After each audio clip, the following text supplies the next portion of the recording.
Are you an international investor looking to buy real estate in the Costa del Sol, but you want to know more about the market here, about the trends and about the outlook? Well, you're in the right place. I'm Cassidy. This is the New Sun Network, and I am joined today by Alfredo, who is a marketing consultant and advisor for real estate. So, Alfredo, welcome. Thank you.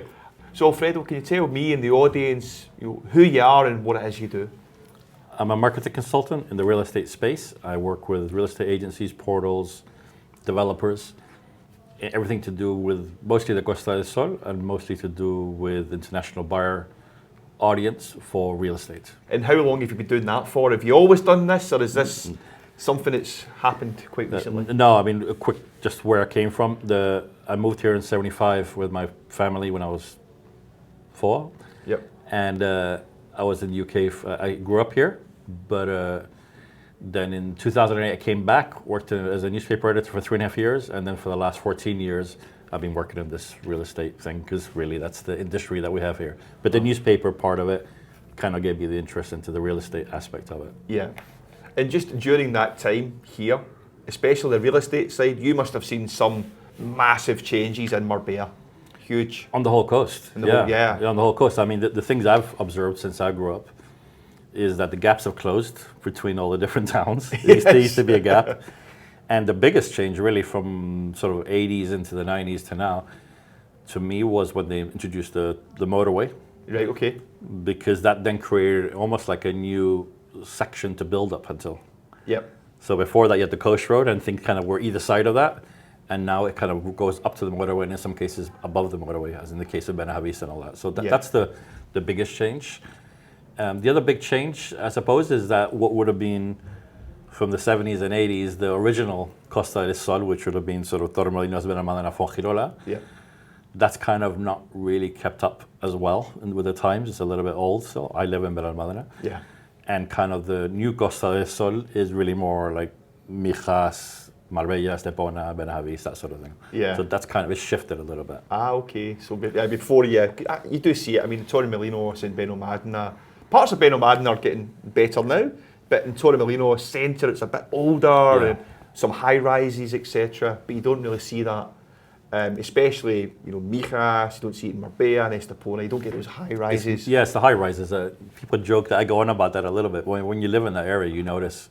You notice these 15-story buildings. You don't really see that on this side of the coast. No. You don't at all. When you buy an apartment here, you're looking at 3-4 stories. Exactly. Typically, And it's a nicer outlook, I think, as well, when you're sitting, you're looking at it as well. But I get that feeling when I go to Benidorm and places like that, and Torremolinos, and you see the higher. It's a wee bit similar. Yeah, but I think Torremolinos will have a resurgence, a rebirth. Yeah. That's I say the next 10 years it's going to be hot interesting. property. I mean, I must admit, I'm seeing a lot between sort of Malaga, as you're just going into the starter, Torremolinos from Malaga. That stretch there is underdeveloped, and there's going to be a lot of new development happening there that I've seen. Yeah. I mean, if I was buying, I would probably buy there. In Torremolinos. For 2 reasons. One is because the beaches are better than over here. Yes. There's really good beaches on that part of Torremolinos between the center and the Malaga side. Yep. You're right next to the airport, right next to a shopping center. The beaches are super wide, very good. Yeah. The land in front of the beaches is flat. Yes. And more importantly, the main road is on the other side of that. Yeah. So you don't have this thing you have through Mijas where you got the main road running through everything. And as Malaga City has become more popular with foreign buyers over the last 5 years especially, and that trend is pushing in this direction from Malaga. So where the 3 towers are, the 3 big towers on the west side of Malaga, that whole area is going to be redeveloped. You have the Malaga Deltas, as it's called, is another big development. I can't remember the name. You have the 3 towers, and that's going really high up in price. And there's a lot of demand for it. It's growing, and really the Torremolinos is on the other side of the river. It's a 10 less than 10-minute drive. And you got a train station there, which will take you into the airport, into Malaga City in minutes. So that would be my hot prospect. I think. Interesting. Helps. I mean, maybe it's because I grew up there, but no. I mean, I used to live in La Caruela. Okay, that's the other side. The other side, but it's beautiful there. For the Dutch people. Very Dutch, but I really loved it there. But I used to go to walk right along. So the very around end. the rock thing. Yeah, yeah. I mean, the first luxury hotel in the Costa del Sol was just in the Carihuela, which is the Pez Espada. Ah, you know? yeah. That Nice. 1959 or something. Yeah. That was like the first five-star okay. hotel. Okay. That's where we had all like the stars, the Sinatra and all these sort of people going there. Ah, okay. Because there is, funnily enough, in Caruela, there is a Frank Sinatra painting Yeah. right on a big mural, massive mural, and it's the artist who does a lot of paintings around. Yeah. But that one where it's Frank Sinatra, I used to live in that house. Oh, okay. Well, I lived on the main road where the Pez Espada Hotel is. Got you. Just above that, there's a whole bunch. There's an urbanization called Eurosol, and that's where I lived there for years. Ah, okay. So it's kind of my neighborhood. All right, cool. So we know it. We know the area. We know it, but we're not there. We're in Marbella. We're in Marbella right now. We're in the pool in Marbella. So just talking about, obviously the work that you do, and you've got your hands on a lot of the data on your phone, and everything else is at your fingertips, because data here is quite hard to come by. But just from your perspective, obviously we're now in 2025, but just on the sort of last year's, what is it you've seen in terms of maybe property price performances, maybe the demographics that have been changing, and rental side of it as well? Okay, so we take it a piece at a time. Yeah. The 2024 it's finished not long ago, so there's a lot of the official stats take their time to come out. Yes, of course. So you kind of go on the latest stats that are available, and the latest stats are from November from the notaries, and there was also the quarterly stats from the land registry, which came out in October, in November for the first 9 months. Yep. And the short version is that mostly it's up against last year, against 2023. Okay. So most in terms of prices are up, transaction volumes are up, mortgages issues are way up this year compared to last year, because last year there was a bit of a pinch on the rates. And so you're talking about here, so that's nationally, regionally with Andalucía, and provincially Costa del Sol. You're gonna kind of understand that thing, and then within the Costa del Sol, which is really the coastal part of the Malaga province. You don't get stats specifically for those, so then you kind of have to drill down into municipal level, which is sort of like Marbella, Benalmádena, and so on. And really, pretty much everything is up in terms of prices and everything else. So there's been I think when November figures came out from notaries, according to the notaries, it's been the 16th consecutive month of increases. Is that right? Wow. So anyway, you're looking for like, when are the prices going to go down? Ain't happening. Yeah. That's probably the biggest takeaway from a buyer perspective, because in an international market, it's human nature that the people from the UK or people from Sweden or wherever they are will assume that what's happening there is mirrored here. Yeah. So if the housing situation is not looking good there, the housing market is bad in the UK or Germany or wherever, you assume it's bad here, and it's just not the case. So the price, you're waiting for the prices to drop. Yeah. I think the forecast, for example, I think this year we're probably overall, and I mean it's a bit of a stab in the dark, but somewhere between 5 and 10% increase is what we've probably seen year on year in terms of price increases. Yeah. Now that is generalization. If you go into certain neighborhoods, it's probably a lot more. So it doesn't really get better than that. It can only get worse than that in terms of price increases. So that's the biggest takeaway in terms of the state of these markets in 2024. And the main thing to understand is that there was a big post-COVID boom in sales. Yes. 2021, 2022, and it continued to last year, and it has continued to some degree in 2024. And what you had is, with the demand, the pent-up demand got satisfied, so that brought demand more to pre-COVID times. Yeah. The inventory is also down because of you selling all this stuff. Of course. So the supply demand is super balanced. Yeah. So it doesn't lead to prices going down. It's Right. not like you have all this supply and nobody wanted to buy it. There were 10 houses for sale and 10 buyers. Now there might be 7 and 7. So no one's putting the prices down because there's no need to. Yeah, it's a good point, and it's funny. I've noticed it as well, because I do get some potential buyers saying, "I'm going to wait for a pullback," and I'm trying to say, but they're likely it's different, right? Because we've got the weather here, right? But also we're talking to the owner of the pool, and he was talking about the international buyers and everything else that are coming here. So you're getting a lot of different people coming. They've got the best of both worlds. They can still do their business, they can still operate, with a Wi-Fi signal, but they've got the beach, they've got the weather and everything else. But I think also, because obviously with things, I'm getting a lot of clients from maybe Poland, obviously Ukraine and people like that, they're a bit worried about what's on their doorstep. So this is a good way for them to get away from that. So I have noticed a lot more clients there. So we're getting all this demand, similarly from the UAE, and people like that. They want to buy here because they like it here for probably for their summer. They like to come over here because it's too hot. So we're getting a lot of that. I've noticed a lot more clients coming from there, also from the States. So from all these countries coming in, for me that demand is, I thought it was increasing, but you're saying it's probably steady. But I do think that land's at a premium here. They've got to build back or further out. So I just don't see it dropping. I just think the demand for me is maybe increasing than maybe what it was pre-COVID. Oh, for sure. I mean, there's several factors what's changed since COVID. Yeah. Beyond pent-up demand and what I just said. First of all, the spread of nationalities is broader. Yes. We never used to see American buyers here. Now we do. Exactly. Polish buyers were starting to show their face maybe 3-4 years ago. We were amongst the agent community asking each other like, "Hey, are you seeing a lot of Polish?" Now I hear stories of developers receiving an agent with 10 families from Poland. In one visit. Yeah, of course. Even nationally, the Poles have taken 5th position. Yeah. Wow. Nationally.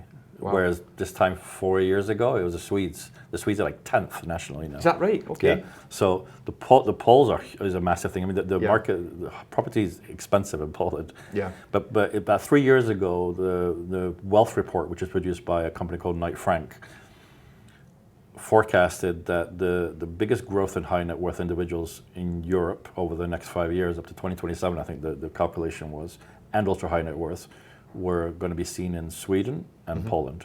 Is that right? Okay. And so I think beyond wars and conflicts and things There's more like money. that was happening before that happened. Yeah. That just sort of sped it up a little bit. Yeah. So the Polish factor is huge. The Swedish, one of the things we discovered with COVID here, and this is an important thing to understand to do with any market that's down at the moment in terms of what affects the market here is what's happening in the origin of the buyer, right? Yeah. So if, say 10 years ago, 15 years ago, if the UK was going through a tough time, the UK goes like this, doesn't it? Yeah. The market here would go, Yes. and everybody like, where are the buyers? Because in 2007, 2008, the UK buyers represented 38% of all foreign buying transactions in Spain. Right, okay. 38%. Wow. And the rest were like other weird South American type, it wasn't like French, the other countries like that. As the latest figures, they're about 8%, 9%. Massive difference. So what happens is that as one country is down, like the Germans or the Brits, one thing that we found is that COVID was an artificial restriction of the market for everybody because they couldn't come and buy. And the big question at the time was, would there be this this hockey stick recovery thing that everybody was talking about? Yeah. Like, would everything that we missed out come to us, or would they just change their plans and buy somewhere else instead? Yeah.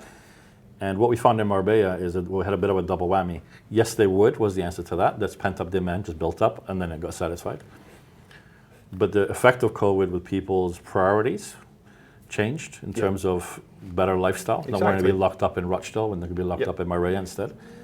But also the thing that was an effect of COVID, it wasn't because of COVID, was the ability to remote work. Yeah. So what you had, and this is the biggest single transition that's happened here in the Costa del Sol that I've seen, and that isn't talked about much, is something which might have been 80% holiday home and 20% retirees, relocation, stuff like that, to, in some cases, depending on which agency you speak to or which survey you read, almost 50% of the people are relocating. Yeah. They're relocating, and therefore they're relocating with their families. We're no longer talking retirees. And then they are commuting back to Sweden, London, wherever they have to work. So that changes it from a seasonal destination to a year-round destination. It changes what areas become hot and which areas are not, based on things like schools and so on and so forth. And it also means that because this was a global phenomenon, we have seen a lot of new markets that didn't really have here on their eyes on here, such as the Americans, Yeah. come into the fray. And we've even had, in the pool where we're at today, you have a lot of Latin Americans that were living in the States, say Miami, that have moved their families and their businesses here. And that is something we've never seen before. So the market is completely shifted in a way that's good for the area, it's good for the real estate market. But I think a buyer, particularly if you're from some of the traditional nations like the UK, that thinks, well, things are a bit quiet here, the economy's a bit low, so you guys should be lowering your prices kind of thing. That's just not the picture, that's not the reality. And if you had bought a year ago, you probably would have paid 10% less than you bought this year. And the forecast for next year is, I mean, who knows, right? It's a crystal ball, but you're probably going to be looking at about 5% increase next year. Is that right? Okay. Across the board. Some bits more, some bits less, but so, there's no point waiting, is what I'm saying. Yeah. So the right time to buy is now. Or yesterday. Yeah, I mean, estate agent would say that, wouldn't they? Of course. But the stats stack that up. As the prices, just like I just said, there was in November, the 16th consecutive month of price increases. Yeah. Is there, one of the things that I think some of your customers maybe are asking you is like, yeah, but is there like a bubble being created? Is there something that, are we going to wait for this big crash to come? And the fundamentals are completely different to 2007. The bank lending is tight. I think nationally, I think 48% of transactions in Spain occur with a mortgage. In the international community, it's even lower. Yeah. And a lot of the international community that do buy with a mortgage don't need to buy with a mortgage. It's just cheaper money. Yeah. So the supply demand balance that we mentioned earlier is there. So there's nothing to suggest that there's going to be any kind of like big crash or anything like that. Now the world economy could suffer. Trump could go a bit crazy. Who knows? That could affect things. You never know. Nobody's got a crystal ball. But as it stands right now, it's a very solid footing. And waiting just going to cost you more. Yeah. I mean, I've seen it. I mean, it's funny as well because I sell a lot of off-plan developments, and we see the prices even during the development go up, which is normal. But what I've noticed is the good ones get snapped up very, very quickly. So people were saying, "Oh yeah, I'll look at that maybe in a year, and I'll get my money. We'll maybe look at it in a year's time." It's a 2-year development, but in a year's time, all the good ones are taken. And then they're like, I don't really want, I want the one with a better view. And actually the prices have shot up again. So I have seen that a lot here. And there's so much development happening here. There's so many new developments now coming in the future as well, but they're all getting snapped up very quickly. Especially the good ones. As in anything, in any market, overpriced anything it's not going to sell. Yeah.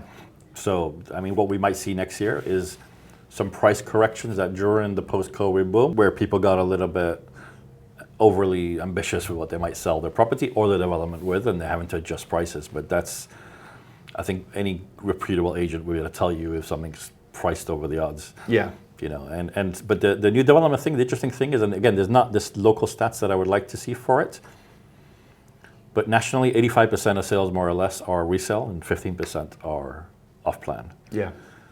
Here, particularly, we take sort of some of the parts of Estepona, Marbella East, and even Bernave East.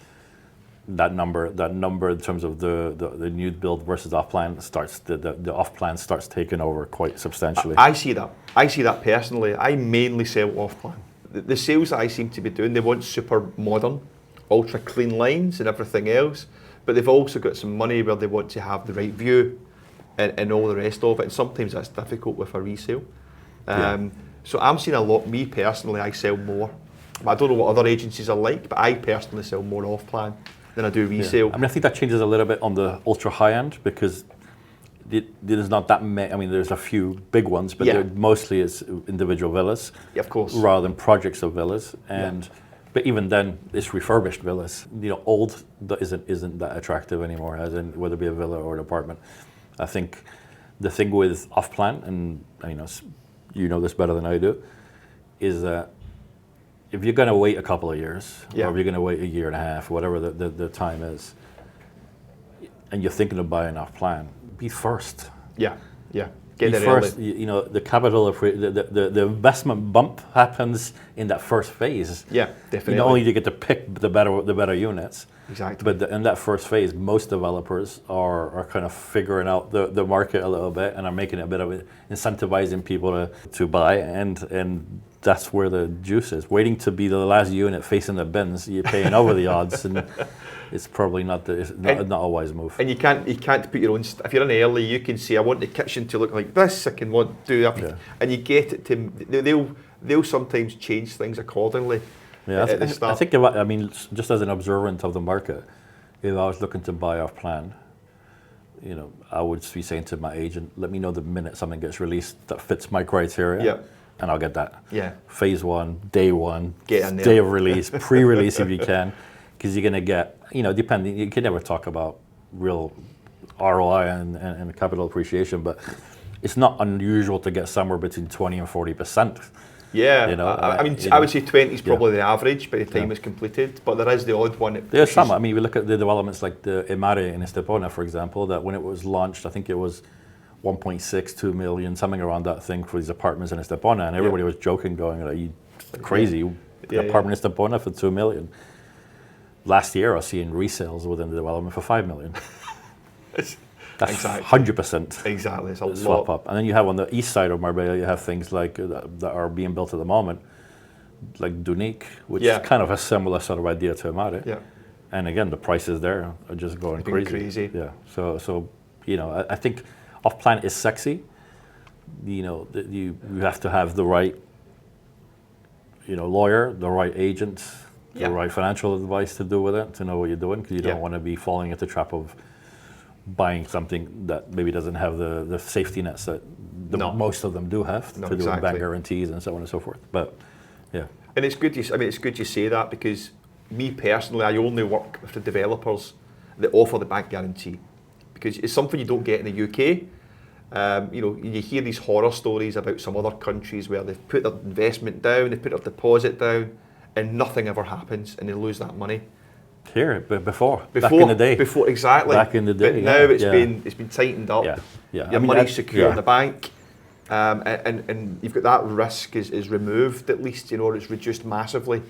Yeah, I think there's on the off-plan side of things, and it's not necessarily a bad thing. You just need to know that this is what you're getting into. There's a big difference between a traditional off-plan development that you're paying, that the developer is responsible for the build and everything like that, versus a self-build promo thing, which there are some business models where they'll sell you the plot, they'll sell you the project, but you're the developer. Yeah. And if, depending on how the pricing is structured, maybe you're front-loading somewhat. It can be complicated. Yeah. It's not a bad thing to do, but it's a whole different kettle of fish. You need to know what you're doing. You need to know what you're doing. You need to be really good advice from people around you to say, like, this is a good move or not. As a I've had that type of scenario. I've had people who are international asking me about something. It looks very sexy, but when I explain it to them, I say, listen, unless you're over here, but during it, it's probably not the wisest decision. I mean, there was a company, which I won't mention, but a fairly large company about 3 years ago, I guess, that went belly up, and it did affect some people that had that sort of self-build kind of model. Yeah. But then they were selling villas with pools for like 500,000 euros. It was too good to be true. I mean, but they weren't doing, as far as I know, they weren't doing anything illegal. It was just, but they were front-loading things. So the minute they went belly up, there was maybe 300,000 left to pay, but it turned out there was probably 500,000 left to pay if you got an external company to finish the job fees. So so it was a bit front loaded. They sell you the plot for over the value. And I don't know. Exactly. I mean, I personally don't advertise them just because I want to be able to sleep at night. Well, as I'm saying, but I think people, I don't think it's nothing untoward and it's not illegal or anything like that. You just need to know that that's what it is. Yeah. I think that's the simple thing. Like the simple thing would be the other bank guarantees. Yeah. Yes? Okay, let's talk. Exactly. No? Okay. Well, exactly. Because then your money's protected. Exactly. And just talking about then, I mean, we've talked about the sort of house prices and the demand and stuff, but what about rentals? Have you noticed anything with rentals, any changes or maybe outlooks for rentals? I mean, me personally, I've noticed the prices skyrocketing, but you see that in every other country. that I've noticed, but I don't know if you've seen anything particular. Are you talking about short-term rentals or long-term rentals or both? Both. A bit of a mix of both, yeah. The long-term rental and the short-term rental are two different worlds here. Yeah. I presume there are some everywhere, but here there definitely are. There's a reason why most agencies, estate agencies, don't want to touch them either. Yeah. Right? Because the long-term rental market in the last 5 years, there's just not enough of it. There's way more demand than supply. Prices have gone crazy all along the coast, not just Marbella. Yeah. Where I live in Benalmádena, what would cost you 500 euros 4 years ago is now 1,000. Yeah. And they want 6 months in advance. They want this. They want that. I mean, so long-term rentals are difficult. And that's a bit of a bummer. Yeah. For some buyers that want to come rent whilst they find their feet. And you do see that. Because it makes it very difficult for them to do those sort of rentals. Short-term rentals is a whole different kettle of fish. Yeah. And that has changed quite a lot in the last 12 months because the government is cracking down on. Yeah. And what that means is they're saying they're trying to control it, which they probably are. But in effect, what's happening is that in a lot of municipalities, there's been quite a few regulations that have changed that allowed regional, national, local governments to put restrictions on it, and that those changes also affect communities of owners. And yeah. But the short version of this is that there are more restrictions to renting out short-term, which is going to bring up the value of short-term rentals. Yeah. But the flip side from a buyer perspective is, in most cases, you were kind of fairly comfortable that if you wanted to buy and with a view to rent out when you were not using it, which is the more common use case. Yeah. I mean, you got two kinds. I mean, you got as a pure investment, I'm buying it, I'm going to rent it out. Yeah. I'm not using it at all. The majority of transactions that involve a rent that have a rental in the conversation are people that are going to use it as a holiday home and they want to rent it out the rest of the year. Course. Okay, and that's who it's affecting the most, because there's a bit of uncertainty in the market about that. You have developers and urbanizations and even towns where you had, I think it happened recently with Fuengirola, they started just putting a rule saying if your property hasn't got street access. Okay. I.e. that it's like a villa, basically. Yeah, yeah. So an apartment doesn't qualify because it hasn't got its own access to the streets. Then you can't have a holiday rental license. Yeah. Now, if you're buying a property with view of doing that, you might not buy it for Girola. Yeah. And that creates a little bit of a shift in terms of, and will continue to be the case as these things become a bit clearer. Yeah. I think there'll be a shift in where people buy based on where they consider to be a safe spot for that. That's interesting. From a buyer point of view, logically, in areas that are likely to have more restrictions, and probably you could argue that Marbella would be one of them, even though Marbella has said, no, we're pro-rental, all that kind of stuff, but that a property with a holiday rental license, will be, and I'm hearing stories of this as it happens, actually real stories, where a property A in the same organization with a holiday rental, an organization that's prohibited it from now on, is selling for more than the apartment next to it, that's the same apartment, that doesn't have it and won't get one.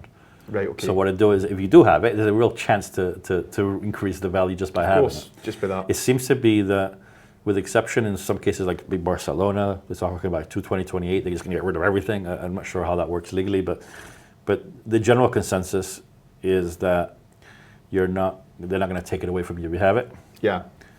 The tricky part is that's not super clear. You ask 10 lawyers, you hear 8 different stories.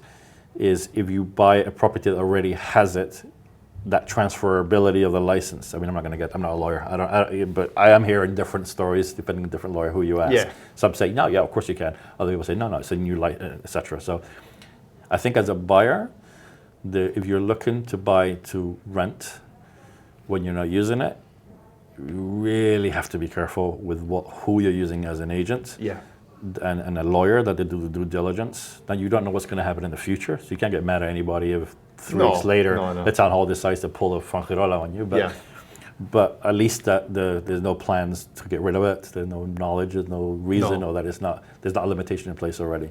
Malaga City had just did an announcement about 4 weeks ago to that effect, where they were creating zones within the city that they're not going to issue anymore, period. Okay. And others where they will, but only up to a certain quota percentage. Got you.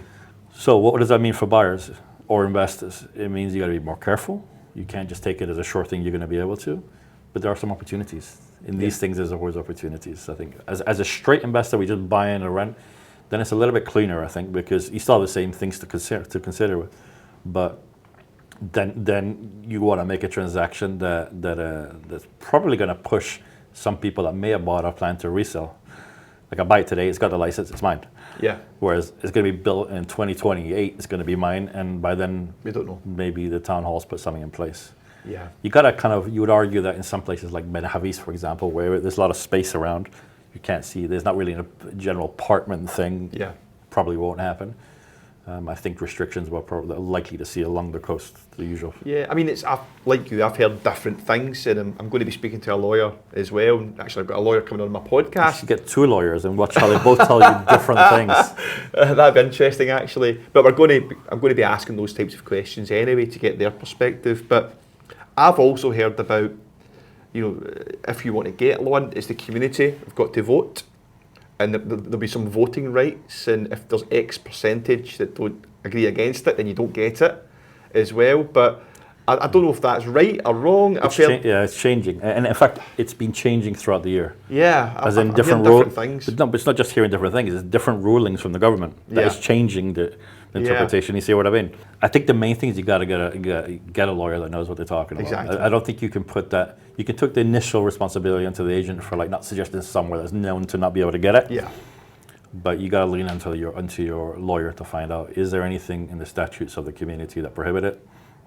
Are there any votes? Is there any intention to reduce anything in that town hall? When you hire a lawyer to do this stuff, there's a whole series of due diligence. Yeah. That they got to do anyway. That's just they have to do a little bit more than they used to on that. Of course. The only thing my advice, I'm not a lawyer, is if anybody goes, don't worry about that. That's a red flag. No. That's a red flag. Yeah. No, I want to find out. Yeah. I mean, it feels like maybe new residences, new urbanizations, they might be more open to it because there'll be a massive amount of people who want to buy to rent it out. So they're not going to vote against themselves. They'll be like the turkeys vote for Christmas. But obviously, maybe the older residences, you would imagine they might not be too pleased. If they can get a chance to get rid of it, they might. I mean, I live in an urbanization, an established urbanization, that's sort of a mixture of foreigners and locals. Yeah. And some people use it to rent it out, and some people don't. I, as a person that lives there full time, would rather not. Exactly. So there's an opportunity, if it's marketed correctly, or at least the buyers are informed correctly, is if you're looking to relocate to Spain with your family, maybe ask your agent, can you find somewhere that it is prohibited? Yeah. Right? Yeah, exactly. Because I don't want randomers amongst my 10-year-old girls. Yeah. You know what I mean? So you got to look at these things from both the perspective. There are benefits to it as well. It'll be interesting to see what happens. It's definitely going to change, and it's definitely going to affect things. But what the government was trying to do was control it, which they're doing. But this all was generally done under this umbrella of providing affordable housing for Spanish people. That was kind of the umbrella reason behind it. In some cases, like Malaga City, where it's like the Spanish people live there, they are being priced out of their own city. Yeah. So there is a need for something. Yeah. But on the coast, this is a tourist area. Exactly. The thing, So there isn't a logical benefit. We say to somebody to be stupid about it. We say to Zagaleta, for argument's sake, you're not allowed to have tourist rentals. That way, Spanish people could rent this long term. We're like, okay, well, it's 5 million. And they had this was really apparent in the Balearics, in Mallorca, because they were having this, they were looking to restrict it, they were looking to stop foreigners doing this and that and the other. And there is a real affordable housing issue. Yeah. But that's for the government to sort out and provide affordable housing. It is still point going into, I don't see, if you buy a house, this is a point that I think is important to understand. If you buy a house as a holiday home, so you're a British family or a Swedish family, and you think, I'd like to rent it out a few weeks a year when I'm not using it. You're not going to, if they stop it being a holiday rental, you're not going to go, in that case, I'll make it long-term rental, because then you can't come to your own house. Yeah, exactly. So that doesn't solve the problem for the majority of cases. What it might solve, to some degree, is what we saw in Malaga over the last 10 years, which is speculative investors buying whole buildings and just put them straight for Airbnb. Yeah. There's no plan of ever using it residentially. That's got an argument towards what the government's trying to say. But, you can't say to Bill and Bob that bought the holiday home, oh no, you can't rent it out for holidays. So rent it out to somebody full time. We have to go stay in a hotel when we come to Spain. Exactly. So it defeats the purpose, is what I'm saying. Does it? It's a bit short-sighted. It's interesting. I mean, it's funny because in Scotland, obviously where I'm from, they've introduced something similar, but they've done a bit of a broad brush through the whole of the country, and ultimately you need to have a license. But to get the license, they're restricting apartments, like you've said. So unless it's got a front door and a back door, then it's very difficult to get that. But that was because of Edinburgh and the Isle of Skye, very tourist areas. But they've kind of just said, well, let's not just focus on them, let's just do it for the whole country, even though there is a need for people to travel to, where we work in Glasgow, Aberdeen, places like that. But it's just the government just made this big decision, they've went with it. I mean, I don't know. There's a lot of money being put towards the government now for licenses, for planning, and all of this that they never had before. Yeah. It's a messy one because there are a lot of good reasons for it. Yeah, no, I can Safety, see. I can security. see The license has all the regulations in terms of fire escapes and all that. You don't. There are good reasons for it. There are good reasons for it to do with, like, say, for example, we said in Malaga City, where local people are being priced out of their own city, which is a problem. But then there are a lot of other messy things. For example, the hotel lobby. I don't want to get political, but who benefits? The hotels, right? Of course. And there's a strong lobby here in the Costa del Sol, at least, right? Then you take into account other elements like the Scottish thing. They went boom across the board. This is the rule. Yep. Spain, each region has a lot of autonomy. That's why they're called autonomous regions. Yeah. So they find it very difficult from a central government point of view to go boom anything, because then the regional government says nope, and then the provincial government goes nope, and so they have all these different applications of the law, and it would be easier. And this applies to Spain generally, I think, with everything to do with the law, and how it differs for when you compare it to the UK or Scandinavian countries, and that where things are a bit more black and white. Here there are a hell of a lot more laws than that are enforced. Yeah. So it's not unusual to see a car parked on a roundabout by a police station and doesn't get a ticket. Yeah. But then 1 month the police decide to start dishing out tickets and everybody gets a ticket for everything. And that's just part of the charm, right? But that applies to really, it's in the DNA of Spain. Is like, look, we got all these laws. Yeah. We'll enforce sometimes, some we won't. And for a foreigner coming in, that can be quite disconcerting because you're thinking, well, and that's where what I was saying before about if you're, you think, oh, you don't need a lawyer, just don't worry about it. Don't worry about the light. That is how Spain used to work. Yeah. And you can't work that way. It's a risky. Very risky. You can't sort of the old day, like, does I need a license? This house doesn't have got a construction, it's not a license, so don't worry about it. Yeah. And then the guy goes to jail, and you're like, your house is illegal, and you can't sell it, you can't get water or electricity. So the need for a local lawyer, the need for an agent that knows what they're doing, and really is creating a squad around you of people that know what they're doing, is the single most useful piece of advice anybody can have. Of course. It just protects them and turns something that could be a nightmare into quite an enjoyable, relatively straightforward process. Yeah, I agree.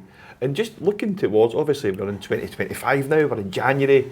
What are you are you seeing any major differences from what we've seen last year in terms of any trends or anything like that in the property market? You mean like what the outlook is for the year? Yeah, that kind of thing? Yeah, the outlook, I would say. Yeah, I mean, I think generally where we're saying is it's going to be okay. Yep. The general figure in terms of what's going on with property prices, we're looking at generally a 5% rise across the board. There's 1,000 different people offering their crystal ball figures. Yep. 5% seems to be the figure that's been banded around, obviously which depends on area by area, but 5% seems, so the prices will go up. Transaction volume will probably go down a little bit overall, but again, in these areas where there's such a balance between supply and demand, I don't think there'll be any noticeable difference here, other than maybe what's affected by shortage of inventory, which then affects prices in different ways. And the stuff you were talking about, the tourist license, because that could create a shift from one area to another, from one development to another. So there might be a bit of a natural movement. Some areas that were hot not being as hot, and some areas that were not hot becoming hot. Yeah. I think overall, in terms of a macro, we zoom out, what we've seen over the last 3-4 years, certainly the last 2 years, is that the Costa del Sol traditionally is a mass market destination. Yep. I think it's transitioned away from that to more of a mid to high market destination. And I think, so the mass market, the sort of regular working folk, 10 years ago could buy something in Calahonda for 80 grand. Yeah. Okay. Now you have to add a 2 at the front of that, to get anything. Yeah.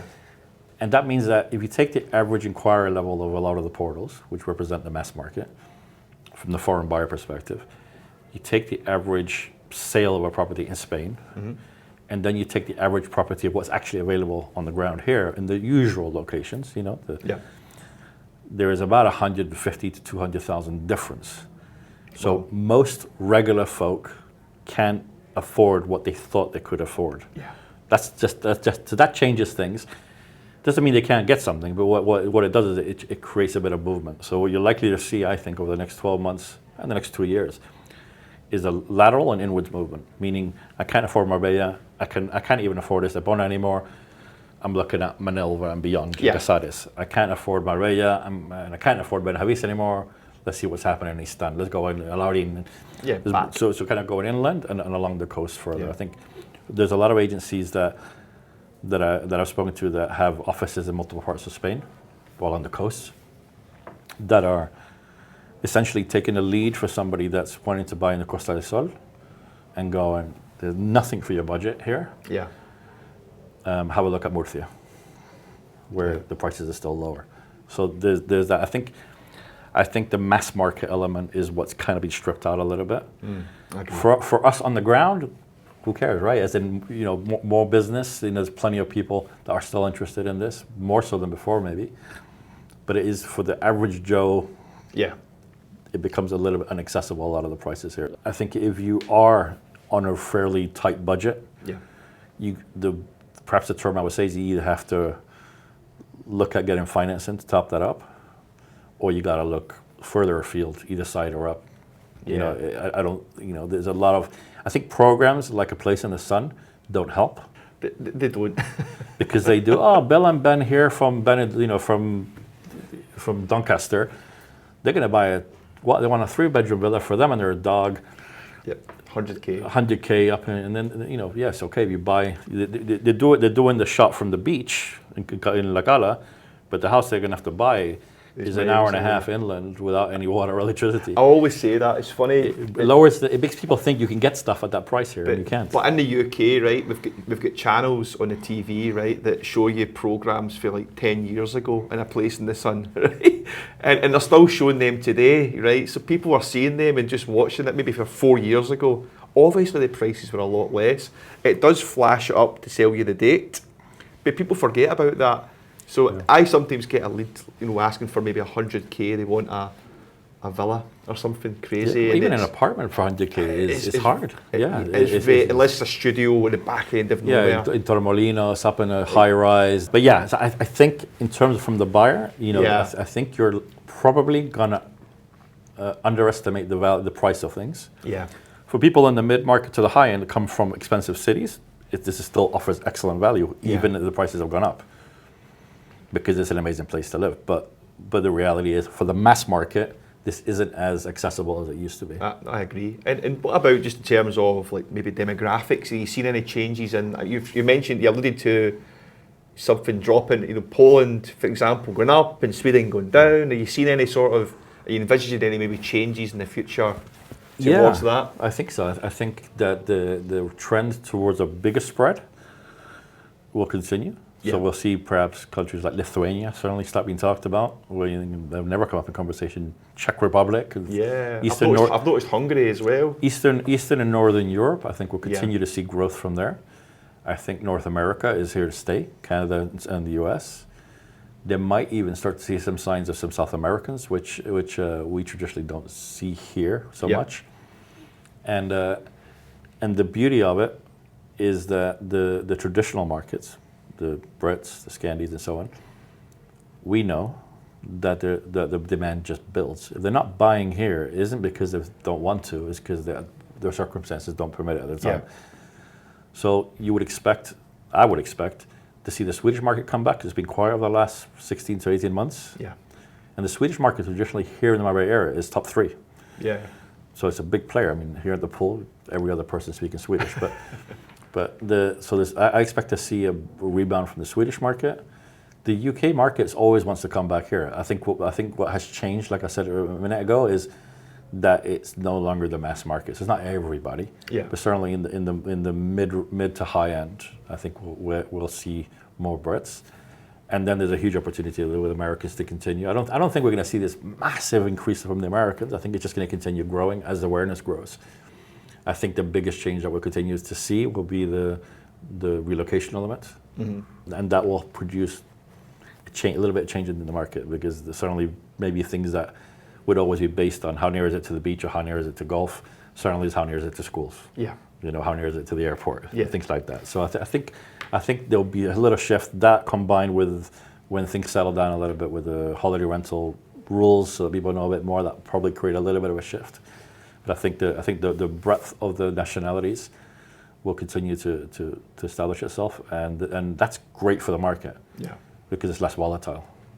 I agree. So yeah, that's what I would say. Okay, and listen, I could speak to you all day. If there was one bit of advice, to people thinking about investing in real estate in the Costa del Sol, what would that be? Surround yourself with a good team. A good team. Yeah, and lawyer, agent. Yep. And maybe looking at financing, a good mortgage broker. Yep. I think that will take the headache out of it. And ignore the people that go, don't worry about that. So what you're saying is come to me. No, but yeah, I think that's, if we have that, things go well. Yeah. The thing that I think buyers need to understand is that at the moment there's no licensing regulations there's nothing that you have to prove to become an agent. Yeah. And that means that you could have somebody that knows less about real estate than yourself. Exactly. Blagging their way through it. The thing that buyers need to understand is that everybody here has access to all of market. Yeah. And you don't have to have any qualification to have access to that all of market. No. So I could sell a villa at Zagaleta without knowledge of never having stepped foot in the place. Yeah. And so therefore surround yourself by a good team. I think that would be my one piece of advice. Awesome. Thank you. And thanks for coming along. My pleasure. Appreciate it.